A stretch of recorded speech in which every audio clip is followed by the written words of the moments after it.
अस्सलाम वालेकुम नाजरीन। ड्रामा सीरियल हसरत के नेक्स्ट एपिसोड में आप देखेंगे अरम जिसकी प्रमोशन हो चुकी है और यहाँ फबिया जिसकी नीयत भी फिर रही है। यहाँ फरीन आपी की बात बिल्कुल ठीक तो है कि दो बच्चों का ये बाप लगता ही नहीं और ऊपर से पैसा भी है, सब कुछ है इसके पास, इसलिए तो अब हमजा के करीब होने के बहाने ही ढूंढती है और ऊपर से इसका पूरा पूरा साथ देती है जानबूझकर अरम की वालदा, ताकि मैं अपनी बहू सनाया को नीचा दिखा सकूं और उसकी जिंदगी बर्बाद करके उसे तलाक दिलवाऊं।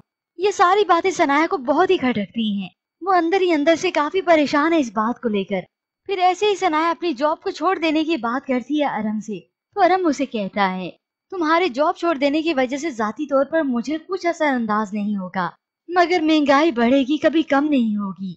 आ गया ना अरम आखिर उसी पैसे की लालच, सनाया की कोई जिम्मेदारी तो नहीं। यूं अरम अपनी बात से फिर गया और सनाया को फिर से बहाना ही मिल जाता है।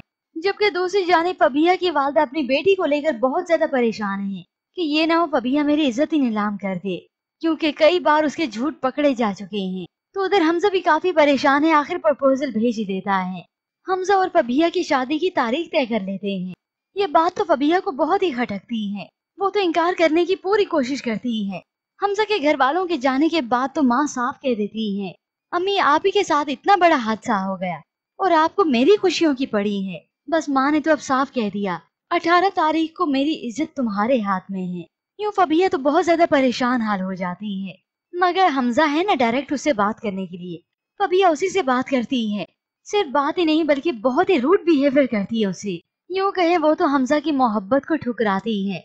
बिना जॉब की मोहब्बत से पेट भरोगे मेरा?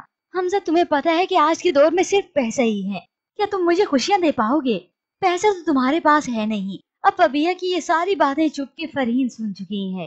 फबिया अंदर कमरे में आई तो वो रोते हुए से कहती है मुझे मालूम है तुम हमजा से प्यार नहीं करती, आजाद करो तुम खुद को इस जबरदस्ती के रिश्ते से। मैं तुम्हें यूं घुट घुट कर जीते हुए नहीं देखना चाहती। यूं फबिया का दिमाग और भी खराब होता चला गया। उसे अरम ही अच्छा लगता है और वैसे भी अब तो मालूम हो चुका है कि उसकी प्रमोशन हो गई है। उस घर का ऐशो इशरत सब कुछ उसे अच्छा लगता है और इस सब के सामने उसे हमजा की मोहब्बत दो कौड़ी की लगती है।